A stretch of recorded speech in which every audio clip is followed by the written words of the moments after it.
Welcome back to the Pleb Underground. I am your host, Phil.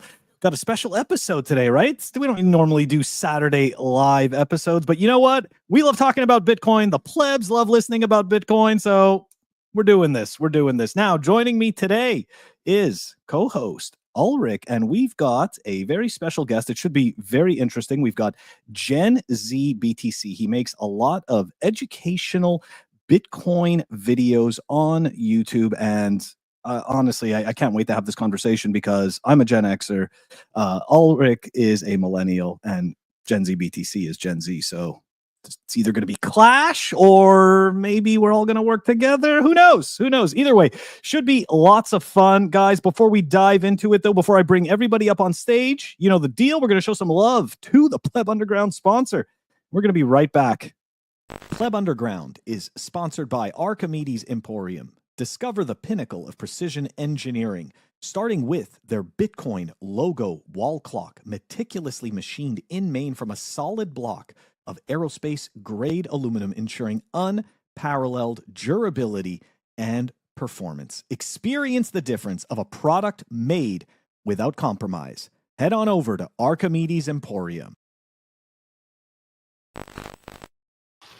All right, let's do it, guys. We are the signal without the slop. Here we go. Pleb Underground. Gen Z, thank you so much for joining us on the show. Damn, now he's... See, I got to work out more. Are we flexing? Please don't. Let me stay humble. Let me stay humble. No, Ulrich, I can tell you're a big guy. You know what I'm saying? It's all good. Oh, there it is. Oh my gosh. Put that away. Come on now. You guys are shaming me here. I need to work out so much more. This is like these Saturday mornings, man. It's like the family getting together. We're waking up, millennials. We're watching Dragon Ball Z in the morning. You know, he's pushing early, turning on Fox 11, and it's like this is what Saturday morning's for, man. This is nostalgic. Dragon Ball Z, huh? For me, it was Saturday morning was like the Muppet Babies and Looney Tunes and possibly like Gummy Bears or something. Don't forget, right? Gen X. Gummy Bears, bouncing here and there and everywhere. Gen Z, what were you watching Saturday morning? Yeah, what was your Saturday morning? First off, it's just super cool to have to be on the show with you guys. You know what I'm saying? So thank you for having me. Right, we're jumping straight into it. Saturday morning. I don't know. Well, there's just something called 4Kids TV. You know what I'm saying? They played shows like Naruto, a little bit of One Piece. You know what I'm saying? It was all the original dubs that were on that. So that was cool. And I don't know how, but I also watched a lot of some of the Sonic cartoon, Sonic Sat AM in the day. You know what I mean? So Cartoon Network, Boomerang, 4Kids TV. As a kid, that's what Saturdays were all about. Very cool. All right, there we go. Warmed up the conversation a little bit. Saturday morning cartoons. Let's do it. Okay, so look, I know Ulrich has a bunch of stuff that he wants to ask you, but I'm just going to be annoying and throw my stuff in there first. I definitely, because I know nothing about you, I want to know the rabbit hole, the rabbit hole story for GenZBTC. Yeah, no, for sure. Everyone's story is a little different. Short and sweet. Mine, it started with GameStop, actually. That's how I started investing in general. So I had done no investing prior to that. In school, we're never taught about money. And it was the same for my parents. They didn't really know too much about investing, saving, trying to build wealth. So when GameStop frenzy got so big that they're talking about it on TMZ and like celebrity news TV shows, that's how you know it's gone mainstream. The trade is completely dead at that point. But I didn't know that. I thought, oh, this is a perfect time to get in. Everyone's talking about it. Everyone knows about it now. Robinhood shut off the buy button, and that kind of sent me down the rabbit hole of centralized control. You know what I mean? How they can kind of rig the game in their own favor. Through Wall Street Bets, I started to learn all sorts of stuff about options, trading, stocks like that. And then I also happened to come across Bitcoin, right? So that was my introduction. It was number go up technology. But I got in, I started buying on Voyager, and I didn't know what self-custody was. I didn't know anything about that kind of stuff. And I got smoked. All right, Voyager still owes me money. So they went bankrupt, you know what I'm saying? And then I started to realize, okay, well, maybe this Bitcoin thing is not really for me. Then at the bottom of the bear market around 2022, I don't really know what it was, but it was me and my brother. I picked him up from work and we're driving back home. And I'm telling him like, hey, you know, Bitcoin's at like 16,000 right now.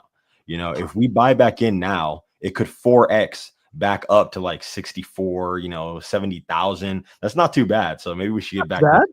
You know what I'm saying? I mean, and I'm telling you right now, I don't know how I got so lucky, but I started buying in around that bottom, and I stumbled across a YouTube video called "How Bitcoin Mining Works" by Yoni Appleberg. He does a lot of animations on YouTube. That guy's absolute legend. I swear to you, when I watched his one video, I watched another and another one and another one, and that whole night I binged his channel, and I could not sleep. It felt like Christmas because I finally started to understand what Bitcoin really was.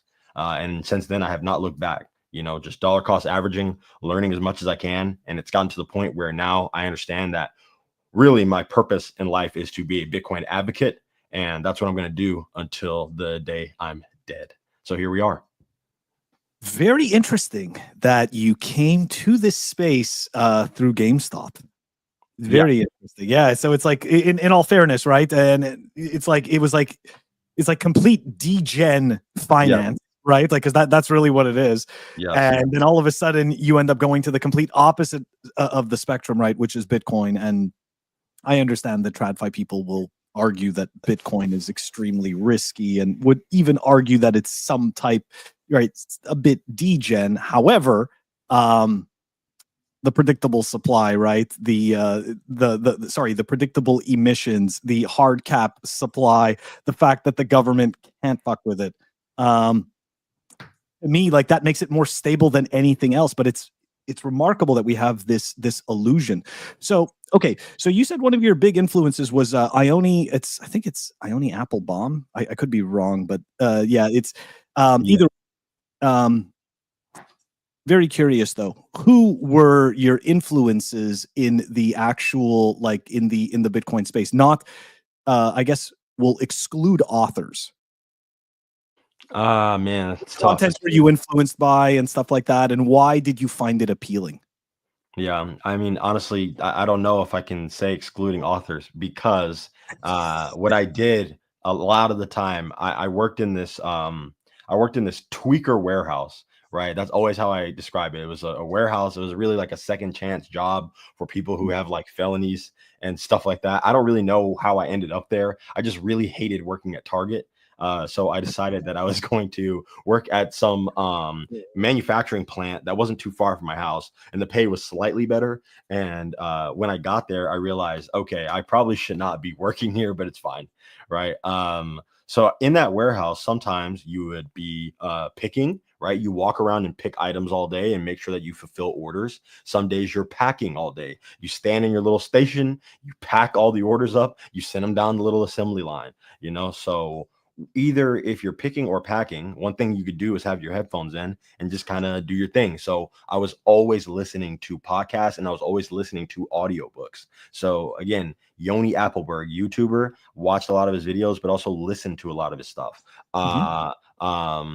The Broken Money by I'm forgetting her name right now, Lynn Alden, you know, absolutely incredible. You know, The Price of Tomorrow, Jeff Booth, absolutely incredible. That's a great one. The Bitcoin Standard, Seyfedina Moose, absolutely incredible. You know, on top of that, listening to a lot of Saylor's really old speeches, you know, some of his stuff before strategy was as big as it is now, you know, just him talking about Bitcoin being the transformation of analog capital into digital capital, right?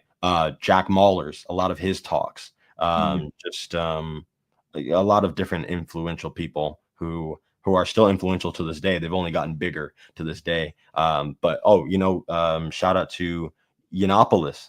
I believe is Antonopoulos, absolute legend with that hairline, you know, absolute legend. So he's not around too much anymore, but back in the day, he was an absolute integral part of me understanding Bitcoin. So shout out to him.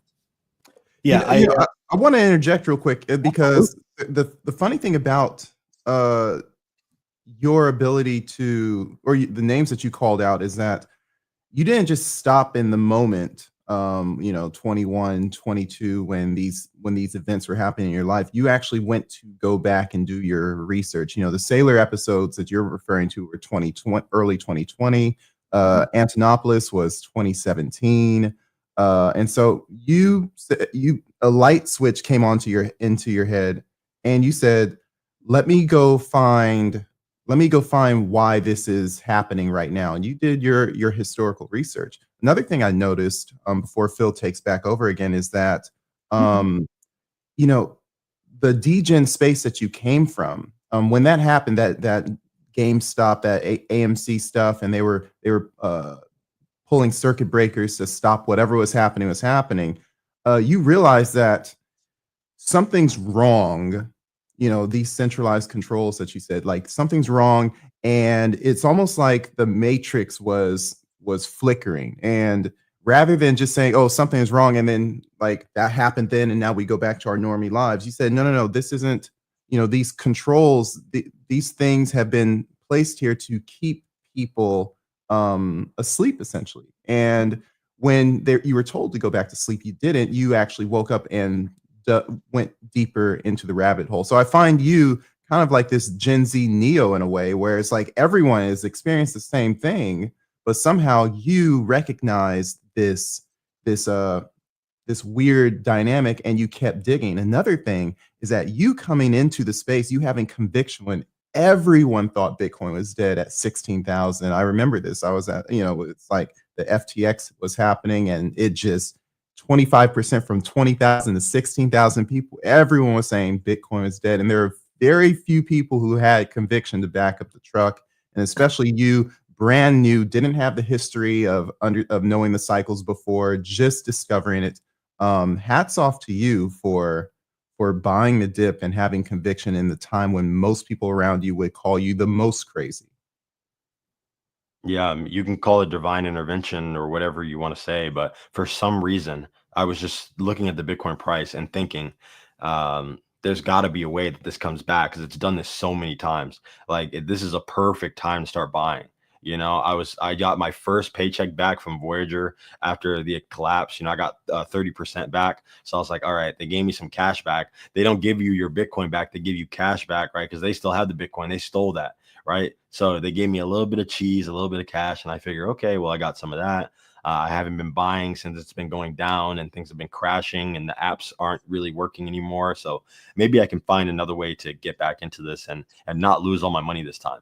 Right. And then once I started to understand that this is a digital asset that you can own. In fact, it's the only digital thing that you can truly own. Right. I thought, okay, Right. this is so powerful, so it's just amazing. Everything happened the way it needed to for me to somehow make it and understand Bitcoin the way I was supposed to. Yeah, Bitcoin is the bearer asset and the network. I think that people don't really understand how powerful that really is. So that's absolutely fantastic. So I guess my next question to you is that why did you start creating Bitcoin educational content? Like, I know you said that you felt that your mission was to be an advocate, but there's obviously so many different types of content that you can create. Why did you go in the route of education, Bitcoin education?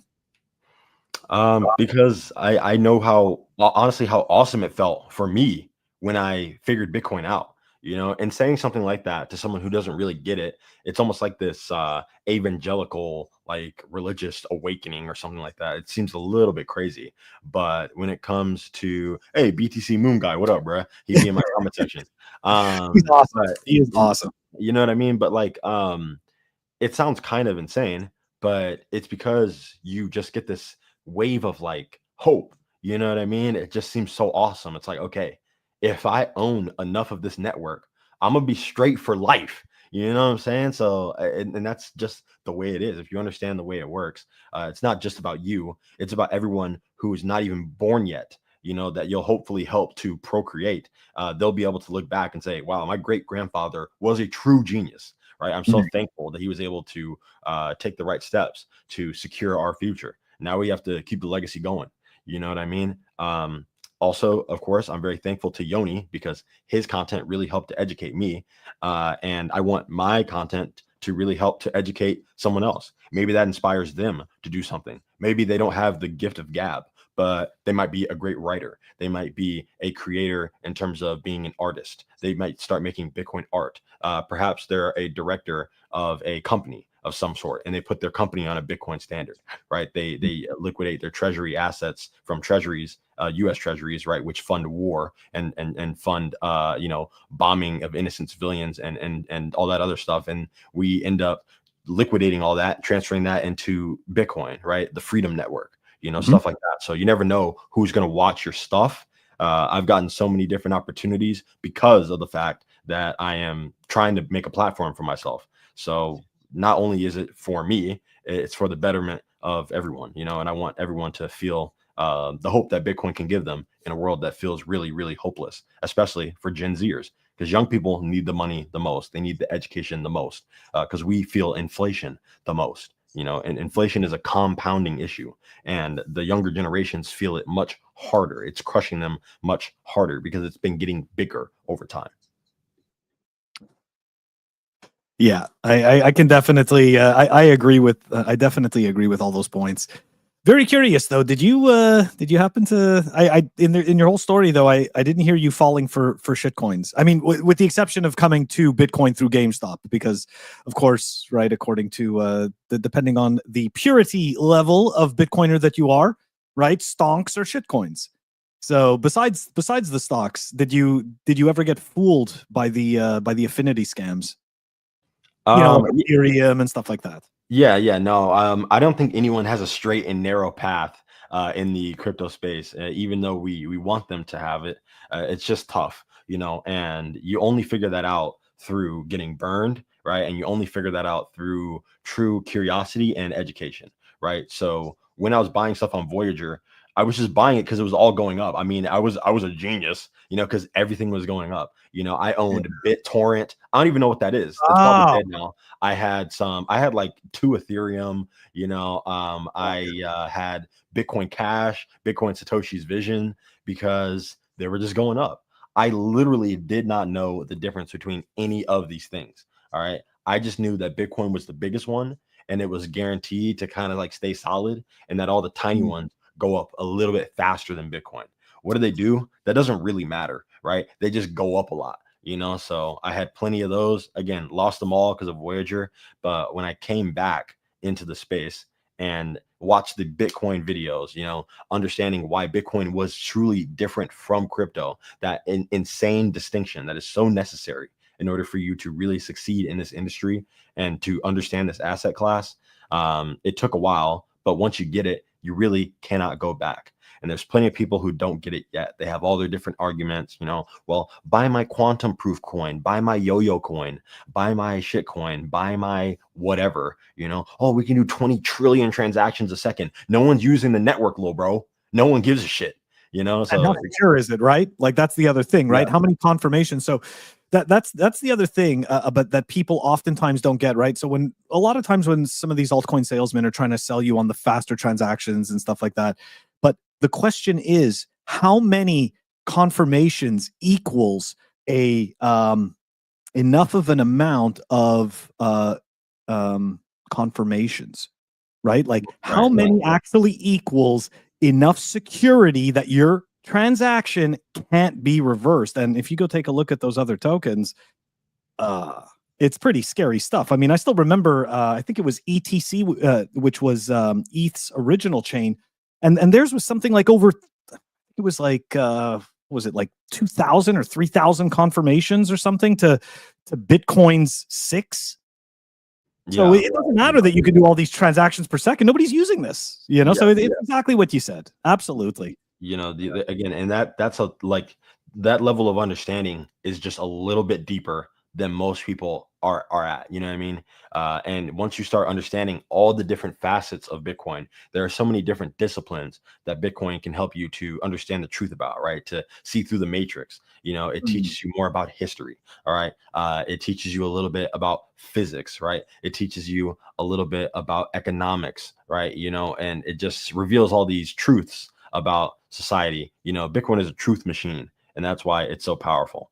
And again, if you don't have an immutable ledger, if you don't have a verifiably scarce and finite amount, right, then you cannot try to claim that, oh well, my little coin is better than Bitcoin. Like, it just cannot stack up. And the reason, if you were to put it in one sentence, you can only discover digital scarcity once, and that's what Bitcoin is. So there's nothing else that can come and replace Bitcoin.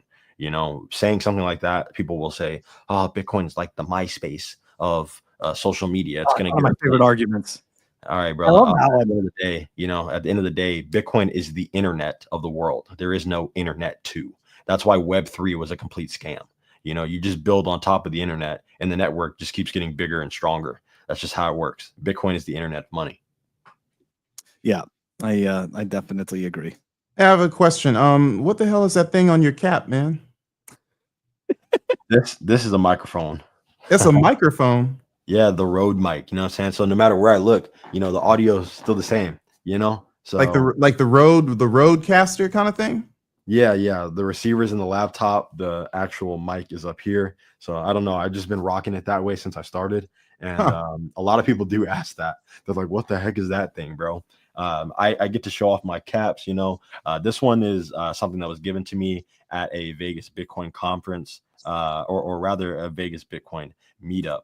I'm going to try to find the guy who gave it to me, give him a quick shout out. It was Steve London. All right. He's running for let me see, representative in Nevada. So vote for Steve London. And he wanted to give and donate a Bitcoin to the Better Business Bureau, and they refused his offer because they just don't get it. There's going to be a point in the future where they're begging him for his Bitcoin. So shout out to him, and it can be whatever you want. It could be Better Bitcoin Bureau. It could be Better Business Bureau. It could be Big Baller Brand, Big Bitcoin Business, whatever you want. So pretty cool hat. Did you ever buy them Big Baller Brand shoes? I didn't. Thank God. Thank God. Yeah. That was a shit coin if I've ever seen one. That's too funny. I wanted to ask you some questions about, your GenZBTC. You're kind of representing, an entire generation of Bitcoiners based on your name, I guess. And so I guess you've given us a little piece of your life, what you do for work, your experience in coming into Bitcoin. But, you obviously have friends similar to your age. What's your experience in engaging with them about what you've discovered? It really depends, but it's been pretty good, all things considered. And the only reason I can say it's been a positive experience is because when I'm engaging with young people about Bitcoin, typically it's because they are asking me at this point, because I tell people usually pretty early on, or they can kind of tell, I have Bitcoin Crocs that I wear. I sometimes wear different Bitcoin shirts. I wear these Bitcoin hats, and stuff like that.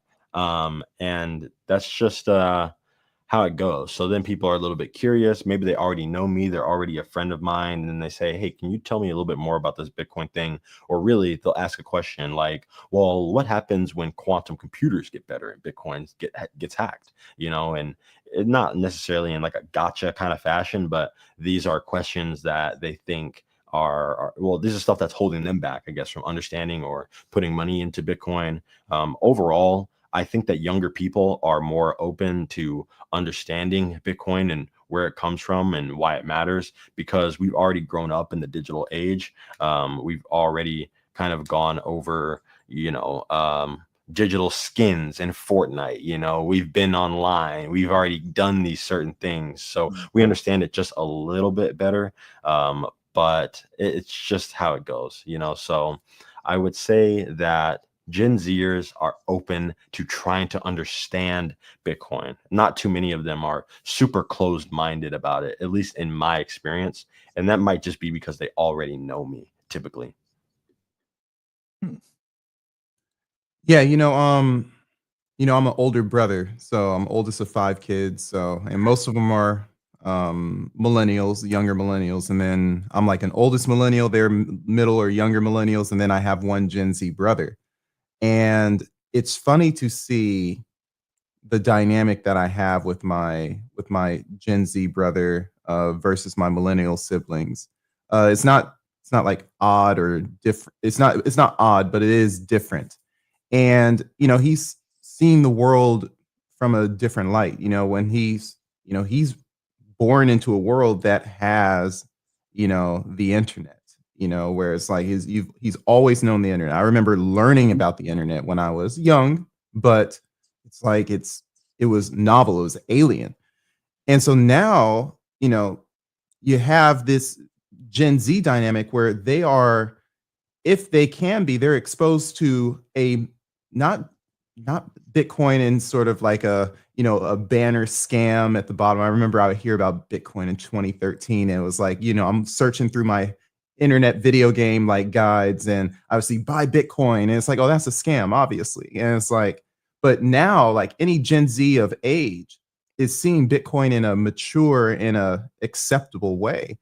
I guess my question to you is, do you find that it's easier to talk to Gen Zers about Bitcoin, or older people, millennials, Gen Xers, boomers, about this asset? And do they get it more so than the Gen Zers? I understand you said that they're apt to, or they're adept to technology, but how is it comparing to older generations, in your opinion? I mean, older people, one, they've been alive longer, so they're probably stuck in their ways just a little bit more, right? And on top of that, the world is changing so quickly for them compared to with young people, right? We're used to things changing really fast, right? That's part of why people don't get used to things too quickly. Young people, the younger generations, are quick to move on to the next thing, right? Short attention span, or whatever you want to call it. Whereas older people, they're probably a little bit more used to how the world used to be, right? Because they lived in that world longer. So it's maybe a little bit more difficult for them to understand how a digital thing that you can't touch or see and that isn't real, is so hard to value. You know what I mean? That it can have so much weight, so much pull in a world that is physical, right? Because we don't live in the digital world. At least they really don't. They don't interact with the digital world as much. So it's harder for them to grasp certain concepts or to accept them, right? To accept them as true. So we have to try to find good analogies and different ways to help people understand that, yes, your phone is physically valuable, right? But the data that's on it is also valuable, because if you had your phone factory reset and then I gave it back to you, you'd be super pissed because all your stuff that you love that's on your phone that is digital is gone. A lot of the value has been erased from the hardware, right? So we have to just help people to understand that digital things do have value. YouTube has value because it is digital, but there's the ability to share information easily. The information is extremely light. The ability to transfer the education is very quick. It's fast. It's easy. It's convenient. It's accessible. And Bitcoin makes money accessible to 8 billion people on Earth. And also, I think something that we noticed too, right, as you were talking about some older generations, or maybe more specifically boomers, is that the rate of change for them, right, the velocity of change was a lot slower, right? Like, and then all of a sudden it amped up, right? It all of a sudden started to, I would say that probably around not when the internet really first started to seep into retail markets, like past the 56K modem time. So it's like we get to the point of like DSL, right? Like the first type of like high speed internet for retail users. Like I genuinely feel like there was a before and after moment, right? And once we got to like that high speed internet moment, like everything started to just speed up, right? Like all of a sudden everything became more feasible. And I still remember this, right? When people used to talk about how like Netflix was going to one day stream videos, I would like, and I was a technician at the time, and I was installing 56K modems. So I'm like, Yeah, no, there's not streaming anything. You're like, how? Yeah, exactly, right. I'm like, how? And then of course DSL comes out, like and it's like, yeah, it's a lot faster, but you're still not there yet. You're not quite there. And of course, the rest is history. I have a similar story. Yeah. It's funny because I would play, I learned RTS games in 1997, 98 when StarCraft came out.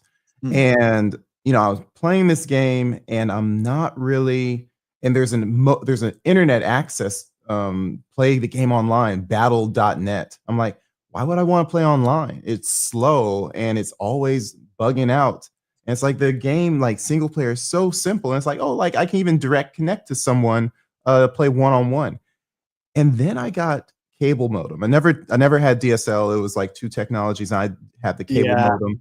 And I'm like, I never wanted to play single player again. I was like, battle.net the whole time. I'm always online. It was because it was that switch over where it's like the internet was easily accessible in a experiential way that was comfortable.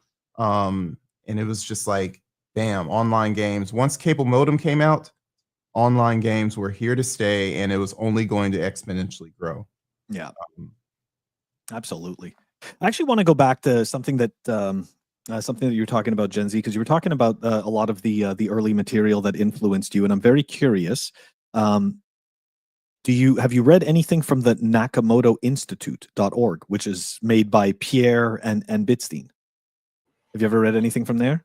I have seen it. They have these, maybe they're like quarterly, 100-page reports. They post them on Twitter every now and then. And I'll be honest, I have not read through those. I'm sure they're full of amazing signal, but I have not read them.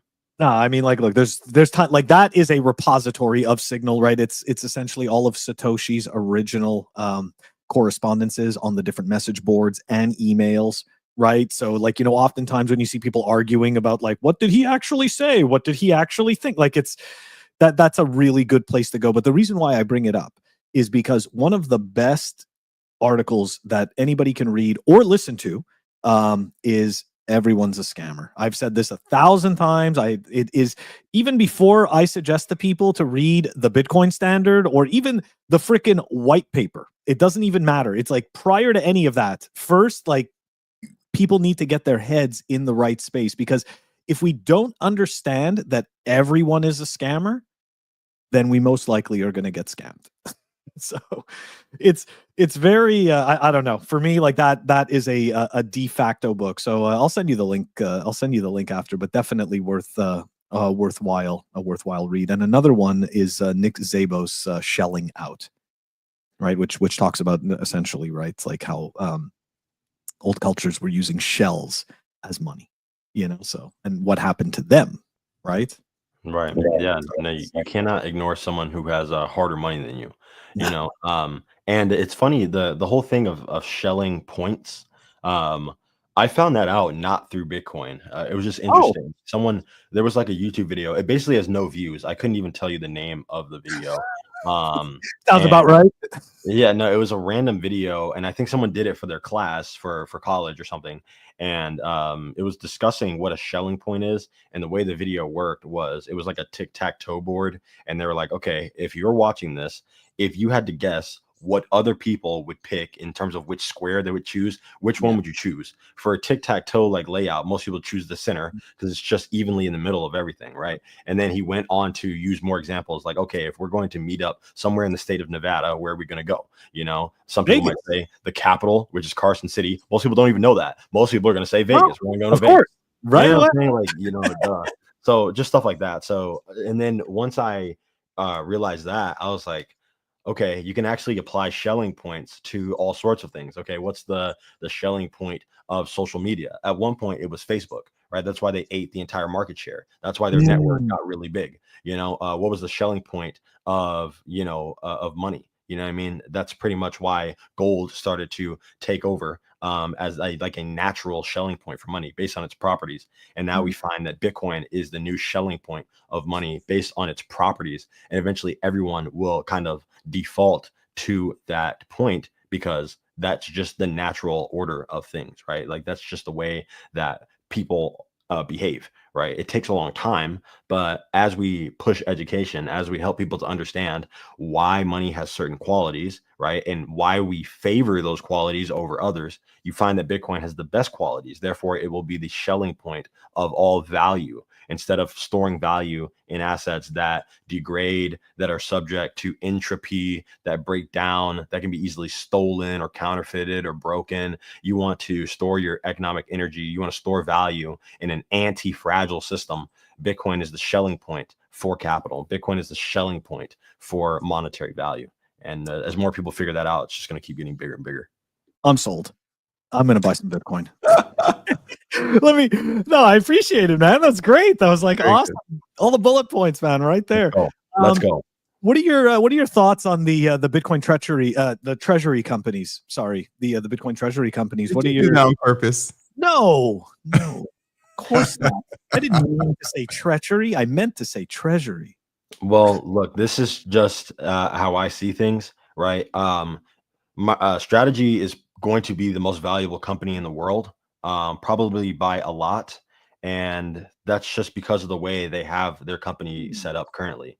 It's hard to say how some of these other ones will be able to try to keep up, or if they'll still be around. Will they be able to survive bear markets? Will their stewardship be good enough to actually accumulate Bitcoin in an effective manner, right? These are all questions that have yet to be answered. But as I understand it, strategy is building products that are just going to suck the money out of all these other sectors, because they don't necessarily have a way to gain access to Bitcoin. So strategy is putting Bitcoin inside of a security wrapper, right? And it's offering that to a bunch of different institutional buyers that have an appetite for Bitcoin, but can't necessarily buy it in cold storage for their institutions or for their clients or for their whatever, right? So if anyone is going to actually make it, I think strategy is going to actually make it. They'll probably keep on buying Bitcoin. As long as you can buy it with dollars, they're going to probably keep buying it. There's going to come a point where their strategy won't work, because they won't be able to do a speculative attack on the dollar anymore, right? They won't be able to sell equity or print money or use the fake money to buy the real money. None of us will be able to do that eventually. So while we have the opportunity, it's pretty good to just get rid of dollars. You want to have minimal exposure to dollars and have maximum exposure to Bitcoin as best you can. I want to make an important point here, right? Owning strategy is not owning Bitcoin, right? Strategy owns Bitcoin. Owning strategy is owning a security, but it is a security that will most likely continue to outperform Bitcoin over the next decade. I don't see why that wouldn't happen based on the way that they have the company structured. Yeah.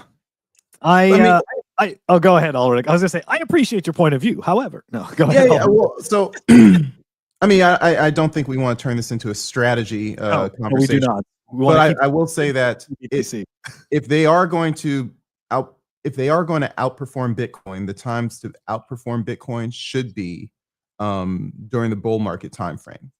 And what we've seen, at least this bull market, and this bull market should almost be over, is that pretty much since the end of 24 to now, strategy has been flat, whereas Bitcoin has gone up at least 40%. So a lot of people like to show when strategy started buying Bitcoin in 2020. However, things happen. FTX happened, bull markets happen, bear markets happen, banks die. And so it's important to take certain points as your initial point in time to compare how is it truly performing. Whereas the same way as Bitcoin, 16 years old, look, it's gone up 1,000,000%. Well, that's probably not going to be the experience for the person to buy it in 2026. So it's important to keep in context. Time is you have to take certain time frames and tell the proper story. And that's not to say that MicroStrategy or strategy won't do well, but to promise that it will do better than Bitcoin in perpetuity, I think we'll have to see. That's my perspective. Yeah. Yeah, and also to your point, right? And I guess we'll switch after this, not to make this too much about that stuff. But I did see there was a post put out yesterday with a chart essentially outlining how strategy is looking to purchase businesses, or possibly looking to purchase businesses that are going to provide cash flow positive revenues.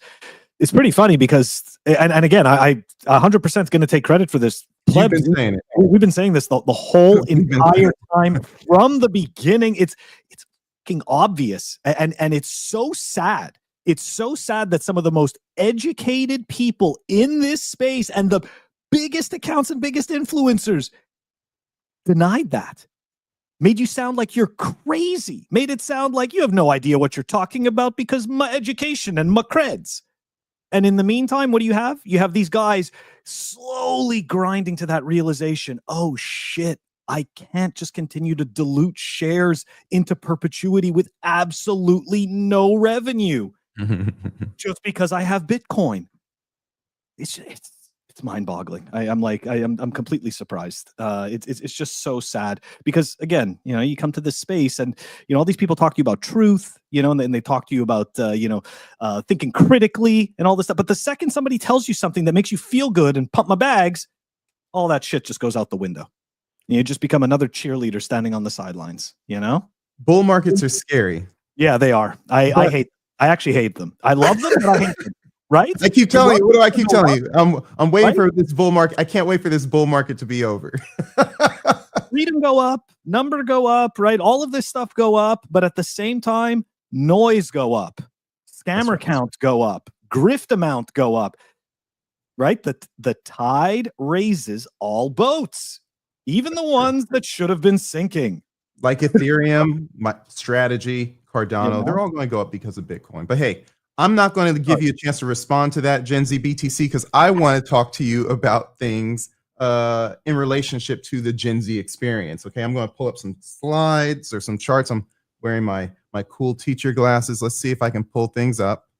Okay, we're going to start off with, let's start off with this one. So what I see is, can I do this one right here? Oh, that's cool. Yeah, you could do that one too. I like that one. Okay, so I did a video on Gen Z recently, like literally came out a few days ago. It's doing well. And it was without regard to you coming on the show. It just happened to be that same planning time frame, divine intervention.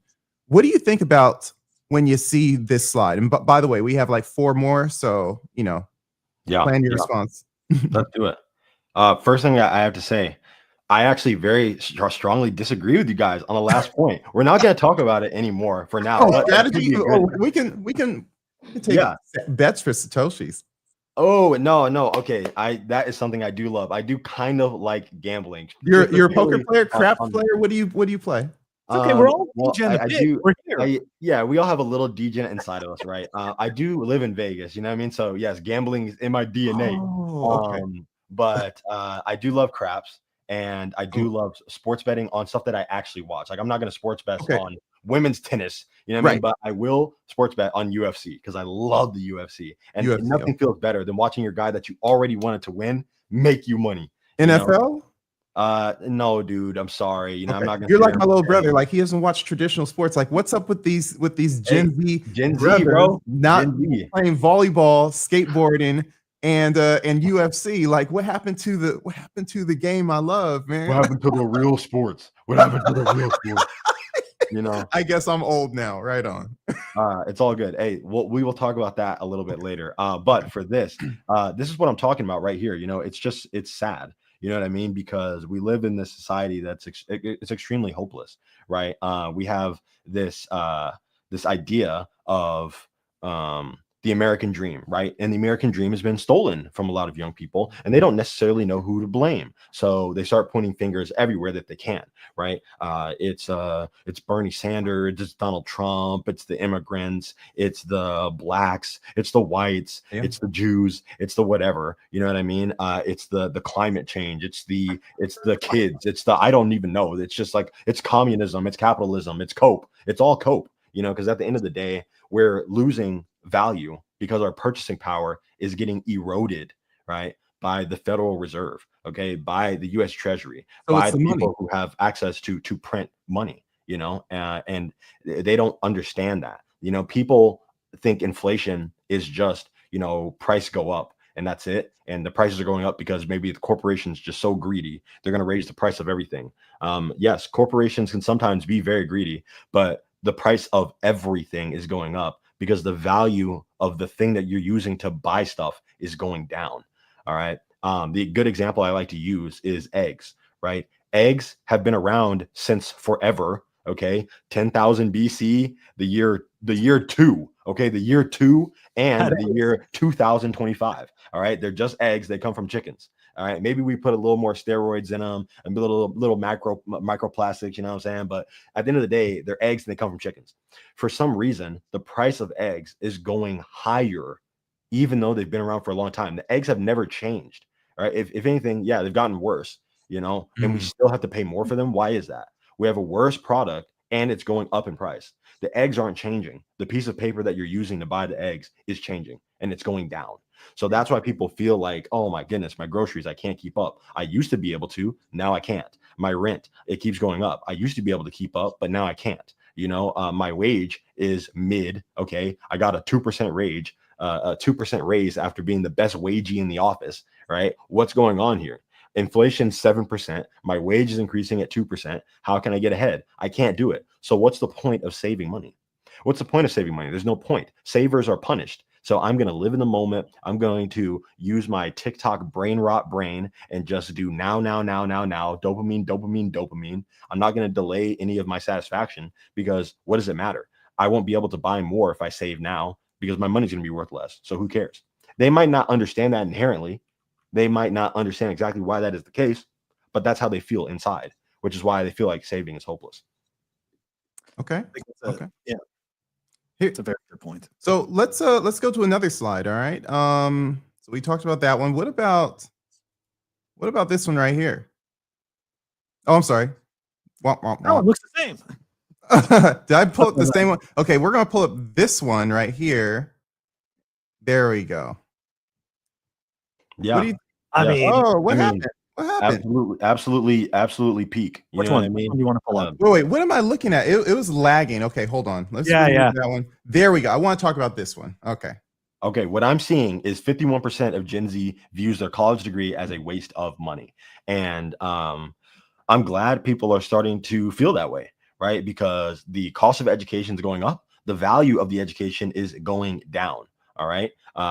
As you can see with AI taking a lot of jobs, right? A lot of people are going to see that as a horrible thing. Some people are going to say it's a good thing. We can talk about that at a later date. But regardless, what a lot of these people are noticing is they're going to school for all these strange or obscure things. They're going into debt over it, right? They're essentially paying the government, right? The student loans, which, can never be defaulted on, by the way. So you are in bondage, right? You are a debt slave, most likely for many, many years after you graduate. And then the field that you graduate into either has no jobs hiring, or if they do, they don't pay as good as you thought. And you end up trying to pay down your debt for a really, really long time.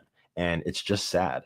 More and more people are catching on to the grift of what the boomers and the people before them talked about, where back in the day, yes, that was a 20th century solution. It was to go to school, get a job at the factory or whatever, at the mill, or doing whatever you were doing because you went to college. You have one person making an income. The other person stays at home. You can watch the kids and the dog, and you still get the white picket fence and the little house and the new car in the front yard. You know what I'm saying? That's not necessarily attainable as easily today because of the way our money has been destroyed and the way that, honestly, our education has been destroyed. It's been degraded, and yet they still rip us off with all these egregious prices to attend these mid universities. I think I just want to add to what you're saying here, just to give perspective for, and some defense here for Gen X, because Gen X as well.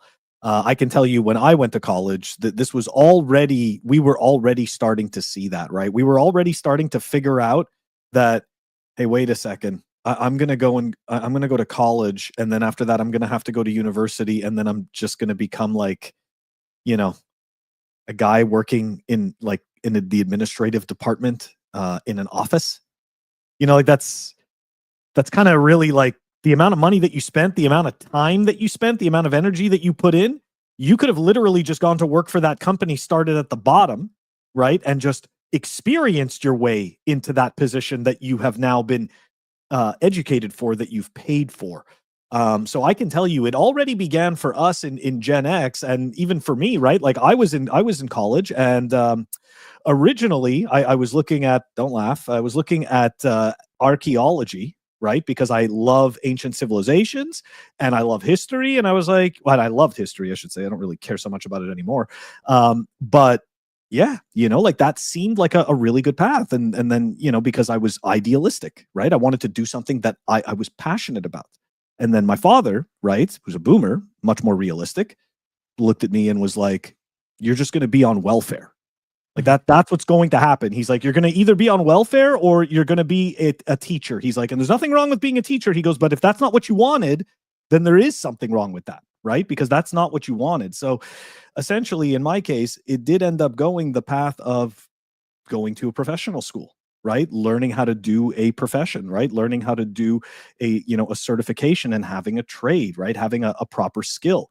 And the other piece of it, regardless of whether you go to college or not, or any of that stuff, and this is by design, is that nowhere are you taught about money. Even in I remember I did grade 8 economics, grade 10 economics.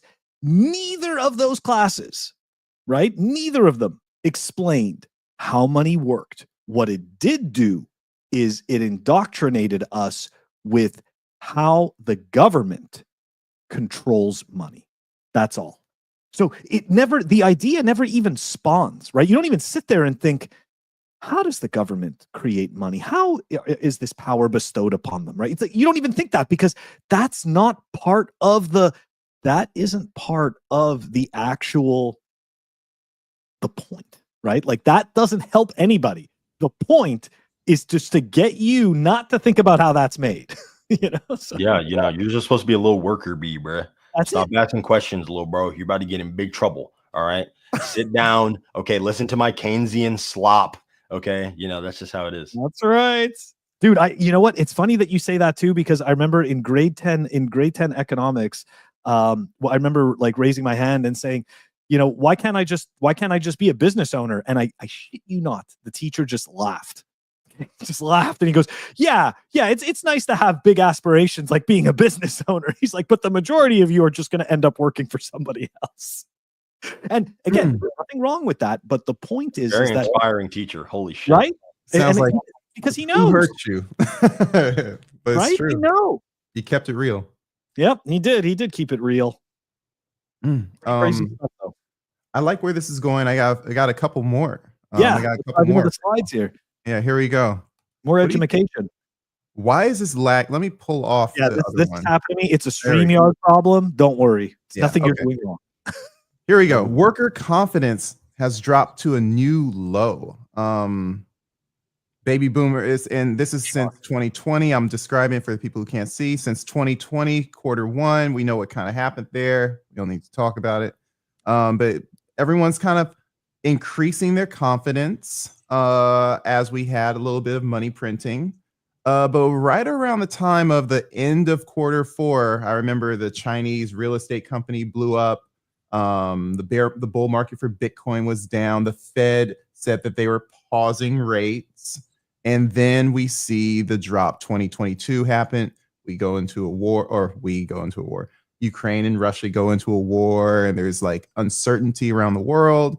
And then we see around 2023, 2024, when other people kind of stable out, the Gen Z, the millennials, the Gen X and the boomers, they kind of stable out, but the Gen Z explicitly take a nosedive in worker confidence and have been way lower than everyone else. And of course, millennials just recently went down with them. But my question to you, GenZBTC, is workers' confidence. You're a worker. You're an older Gen Z, and you probably hang out with other ones.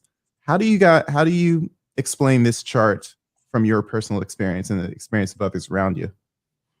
Yeah, that exact dip right there, I cannot explain. That's a very, very stark drop off. But I can say in general, right? People are, it goes back and it ties into the other two slides we talked about. People are feeling like their degree was worthless and now they have a bunch of debt that they can't get rid of. Literally, you can't even die and get rid of student loan debt. It just get passed on to someone else that you know. And then when it comes to, your ability to save, right? You don't feel good about that. And part of that leads into your job. There's not a lot of great prospects out there, and Bitcoin, that's a whole nother topic, but Bitcoin fixes work in general, right? But we can talk about that another day. For right now, people go to work at jobs that most of them absolutely hate to death, right? Yep. And that makes me really, really like sick. I'm really thankful and happy that I love my job. We can talk about my job in a little bit, but for most people, they're going to a job that not only do they hate it, it's not enough to supplement their lifestyle. All right. Most people aren't even living lavish. All right. They're not living crazy. They might not have the best financial habits, but also they're not splurging like they are a Kardashian. Right? It's just that their job is not able to help them afford the basic necessities. All right. Their ability to keep a roof over their head confidently. It is truly a paycheck to paycheck lifestyle for so many people. And if you're not a Bitcoiner or if you're not a high earner, it's very hard to feel comfortable about your job prospects, trying to climb the corporate ladder, whatever you need to do. There's so much competition in all these different spaces. It's hard to try to make it at whatever job that you're at, especially if you hate it, and I feel like that's what a lot of young people are thinking. They thought that they were all going to be rock stars and superstars and movie stars and TikTok stars and streamers and OnlyFans top one percenters, but it didn't exactly work out that way. Typically, it's easier said than done. But what a lot of these guys are doing is they're at these dead end jobs. And again, I was there too. I worked at Target, Walmart, Tweaker warehouse. You know what I mean? That was my job progression. Now I got a sales job. It's a little bit, well, it's a lot of it better, right? But it's just tough, even in sales. You always got to be fighting. You have to fight for your money every single day, and if you are not cut out for that, if you're not built for that, if you don't have the drive for that or the strategy for that or the gift of gab or whatever it is, it's just tough. And Gen Zers are finding it extremely tough in this job market. And they feel like there's no way out, just a bunch of dead ends. I think one of the big difficulties that I've seen is a lot of people tend to create a persona, a personality out of their job or their career. So all of a sudden, right, it's like if I'm working this job, filling boxes, then that's who I am, right? I'm a box filler, and for some reason it creates some type of a negative connotation or whatever it was. But I think that, and again, I do believe that that is by design. I believe that that is how the framing is done on purpose so that people take on these personas. And if you think about it, right, once you've bought that narrative, hook, line, and sinker, to a certain extent, you're pretty easily controlled. Something that doesn't happen as often, but we do see is that some people genuinely recognize that a job is just a tool. Right? The same way that money is just a tool. And what you have to do is simply look at that job as, hey, this is a means to an end. That job is there to provide income. And then what really matters is what I do with that income. And that piece is actually the most important piece of the whole entire puzzle.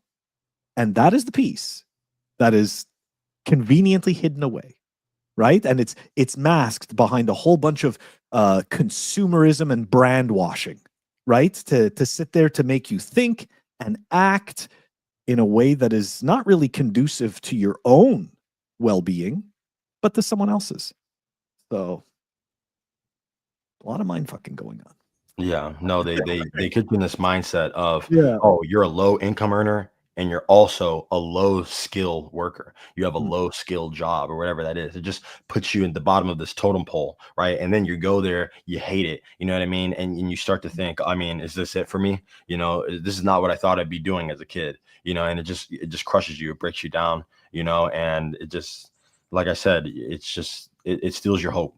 and Bitcoin gives you your hope. I remember I was listening to a podcast. It was Sailor way back in the day. Not sure what conference or what he was at, but he was talking about how people working at McDonald's today who are making $15 an hour and saving the majority of their money in Bitcoin. And he was talking about young people specifically, I believe. He said some young kid working at McDonald's saving most of their income in Bitcoin is actually making thousands of dollars per hour, right? If you extrapolate that out into the future, right? At the end of the day, we don't really care about dollars, but that is still a true statement. You are actually making thousands of dollars in terms of your opportunity cost, right? Because you're saving your money in a harder asset. You're saving your weak money and turning it into hard money. Yep. Absolutely agreed.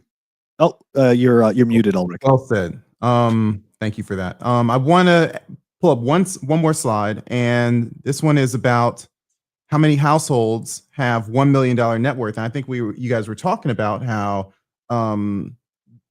we are manipulated to believe, what's valuable. And I see this slide right here, and let's not go back to 1910. We understand, just like I was giving the example of strategy. It's like you don't want to talk about what they did in 2020 or even what they did in 1998. You kind of want to have a more contemporary perspective. But even in a contemporary perspective, let's just say 2020 for people like me and Phil, or 2014 for you, GenZBTC, you could see the difference in how many people have $1 million net worth households. But we don't feel that. Like if we have $1 million, if we have more millionaires, why are we in a housing crisis? Why do we feel like a depression or a recession is around the corner at any moment? And of course, you being a Gen Zer, most of you guys haven't bought a home yet, and you want to establish yourselves and have this place to call your own, this hard asset to call your own, and it's getting further away. What do you say to when you see this chart? How does this one make you feel? And and think about this in 2028, 2030, let's just say it's 40 million people with $1 million net worth. Does it even matter? Yeah, no, eventually, the way fiat currencies work, everyone will eventually be a millionaire. And at that point, who cares? And you have to realize, what is the million actually buying you? Wealth Squad Chris talks about this a lot. I want to be able to try to sit down with him one day too, but he speaks about how you don't really want the dollars, you want the purchasing power, right? If you could buy a million things with $1, you would only need the $1. That's fine. But now the way things are, even $1 million can't buy you $1 million worth of stuff, depending on the time frame that you're talking about. So you're getting diluted. Okay, there's going to come a point where you might finally hit that $1 million net worth, and you're still going to feel poor, and that's what sucks. It's going to be a lot harder and a lot cooler to have a multi-satillion net worth, right? You want to be a satillionaire, not a millionaire. You want to have 1 million sats. You want to have 10 million sats. You want to have 100 million satoshis. And that means that you have one whole Bitcoin. That's the new American dream compared to having $1 million, right? Because you just cannot have the same level of purchasing power. You can't do what you want to do with that money. It doesn't stretch as far because each unit of currency is worth less over time. That's why we see these households having more and more higher net worths. You know what I mean? That's why eventually we're going to see, probably pretty soon, honestly, it could be this decade, I don't know, but we're going to see the first trillionaire, right? And of course, they do actually have a lot of money. That's a lot of purchasing power. But the only reason why that's possible is because the units of currency have gone down in value so much. Rockefeller, honestly, was probably like a trillionaire in terms of purchasing power. Oh yeah. Even though he only had a couple million or whatever it was, you know what I mean? So it's just stuff like that, so at the end of the day, you don't want all those units of currency. You want the purchasing power that you can use to buy the things that you want. I can tell you that, in my opinion, we are already at the point where having $1 million net worth, you still don't feel like you're necessarily going to be okay. Like you still think that you can actually screw this up. right? Yeah, So yeah. it's still to the point of insecurity. So yes, absolutely. You know, so we're Especially, already there, man. We're totally there. It's just yeah, now it's going to get into the thick of it. You know, like now we're going to get into the thick of that. So yeah, yeah. No, the big print, you know, is coming. You know, they it's have no coming, choice but to man. try to print their way out. And again, what you're going to see is, especially when it comes to net worth, right? Your net worth is, I mean, it's cool, you know, but it's different than having liquid asset. You know, most people who are millionaires who have $1 million net worth, a lot of that money's tied up in their house, Oh yeah, right? they don't have In their dwelling. You know, they That's right. probably like put a down payment on the house for like, I don't know, $20,000. They worked in paying it off. This was way back in the 50s or 60s. Now it's worth way more, you know, well, worth way more. It's worth way more units of currency, right? And that's where a lot of their net worth comes from. You know, there's a lot of millionaire and net worth people who are broke on paper. Well said. All right. So, Ulrich, you have any more questions? No, no. I mean, I More think that questions was for GenZBTC? a great conversation. Yeah, Yeah, absolutely. this was awesome. I'm really happy that you guys brought me on, you know, and this is just incredible. You know, I'm kind of sad I didn't get to talk about my job a little bit more. So I'm going to do a little insert right here. Let's do it. And because I do love my job now, you know, I've came from all jobs that I've hated previously for different reasons. They all sucked. The tweaker one was the absolute worst because, again, that was an OSHA violation building. There were just weird people in there. They're doing drugs in the bathroom every day. It was just bad, you know, and people would literally ask me, bro, what are you doing here? Like, why do you work here? You know, like you're a square, you know, you have a degree, you're a young guy, like you literally do not belong here. That make me sick to hear that every day. And I was like, dude, I don't know. I just saw the job posting, bro. I don't know. You know what I mean? And eventually I went ahead and decided to get into the sales role, right? I do logistics and freight, where I do freight sales. So even though this is not necessarily a Bitcoin job, I turned it into a Bitcoin job as best as I could, right? So I started looking for different companies that I could work with that were Bitcoin related. Right now, one of my biggest customers is Hut 8, the Bitcoin mining company. And essentially what I do for them is I send their Bitcoin miners to repair facilities, right, all over the United States. So they might get them refurbished, they get their hash boards cleaned off, stuff like that, and then they send them back to go re-energize their facilities, right? I help to move a lot of the raw materials and the steel and the generators for their Vega facility out in Texas. And recently I closed out a mega project, like honestly, like life-changing project for Tesla, their AI data center in Tennessee. We moved 40 generators from the port of Georgia into Tennessee, where they're going to be building Colossus for their AI cloud compute stuff. So Are you even allowed to disclose this? oh my God, maybe I'm not. I don't know. But all I know no, I mean, hey, there's news articles about it. All right, come on now. All right, fair enough. Fair enough. Yes. No, I'm not reading off the serial numbers. All right, it's all good. Okay. It's all good. Making sure.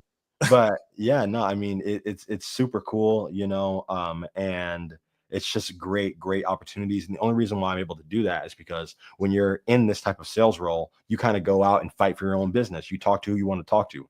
I just DM CEOs on Twitter. That's my lead gen. You know, I say, hey, bro, what's going on? I'd love to work with CleanSpark. I would love to work with TerraWolf. This is what I do.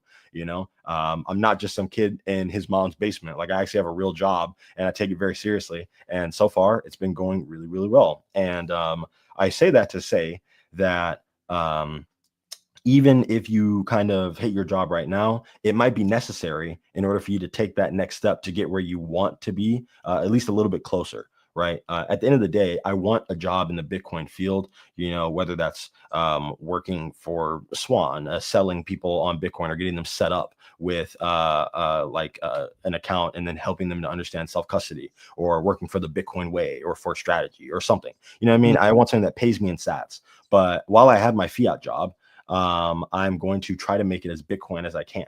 Right. That's one of my YouTube videos, how you integrate Bitcoin into your day-to-day. Right. So if you are a fitness instructor, maybe try to ask people or tell them, hey, you can also pay me in Bitcoin. Just mention it to them. They'll probably shoot you down, just say no, and they won't ask about it any further. But the fact that you offered that to them, they already kind of trust you. You know what I mean? They already kind of trust you, and they probably think, oh, that's kind of interesting. Why do you accept Bitcoin? Why do you do that? And that might be a way to orange pill someone, so I don't know, just try to integrate Bitcoin as much as you can into your day-to-day life, and interesting things will happen for you, because that's just how Bitcoin rewards us. And that's the way that Bitcoin does its advertising, through us, so that's all I can say about that. My YouTube channel has gotten many people that I would not expect to reach out to me to email me, saying, hey, I'd like to try to work with you. I have this problem at my warehouse and maybe you could help me. And I want to work with you because you're a Bitcoiner and I trust you. And I feel like you actually know how to think, right? Like, I know you'll try to work hard and do a good job. And hearing that from other people, it feels amazing. But also, it's like Bitcoiners want to work with each other because, we just want to see each other win. And also, if there was anyone that you did have to trust, which Bitcoin is about not trusting anyone. If there's anyone you did have to trust, you'd want to trust a Bitcoiner, right? So it just makes sense to work together with Bitcoiners. We're building the network. We're strengthening the network. We're combining our fiat jobs together to try to make something a little bit more efficient, a little bit better, a little bit brighter, a little bit oranger, right, for everyone, so follow your passions and try to connect Bitcoin into them as best you can. And I think that you'll go really far. And that's what I've done with my day job. And that's what I continue to do until I get another job. Dude, these are my parting words. And then I'll let you sign off, Phil, is that, this type of disposition you have comes from you being a hard worker, intrinsically. And this is where intrinsic value actually comes from, not money or even Bitcoin. Bitcoin, it doesn't have intrinsic value, but the intrinsic value within you is that you're a hard worker and that you figure out a way to make things work. You can create value for other people, and that's only through your ingenuity and your work ethic, proof of work, if you want to call it. But people are reaching out to you because of what you bring to the table, and you wearing that Bitcoin badge gives them a little bit more trust for you. But I'll say that 90% of it is what you're bringing to the table, and I appreciate that. And you are a model to other Gen Zs out there who are looking at the world with despair, and that you're showing them that there is hope if they put their hard work to it, but also if they put their money in the right place. So kudos to you, and thanks for coming on. Yeah, man. Really appreciate you coming on the show. One last time, how can people find you on YouTube? How can they find you on Twitter? And everything he's about to say is going to be in the show notes. Yes. You can find me on YouTube, and you can find me on X at GenZBTC. I'm also on Nostr. I'm not going to sit here and pretend like I post on there a lot. I need to be posting more there. I need to be shit posting and sending memes, but yes, I'm also on Nostr, same handle at GenZBTC. I have a lot of people who watch me who are in that millennial age range. So I clearly need to start making more TikToks and stuff like that for all the little kids with their short attention spans. So that's coming next. Hopefully I can get the same handle. But just be on the lookout. I got a lot more content on the way. I've been super focused on work, just trying to win big projects and stuff like that, so I can mine more fiat to buy more Bitcoin. So thank you guys so much for having me. And hopefully I can see you on the next one. And just remember to stack sats or die trying. Oh, nice play on that one. I was expecting the stay humble stack sats. Good move. Hate it, love it. The dog's on top. Yeah. Come on now. That's what I'm talking about. Let's go, guys. That's gonna millennial rap.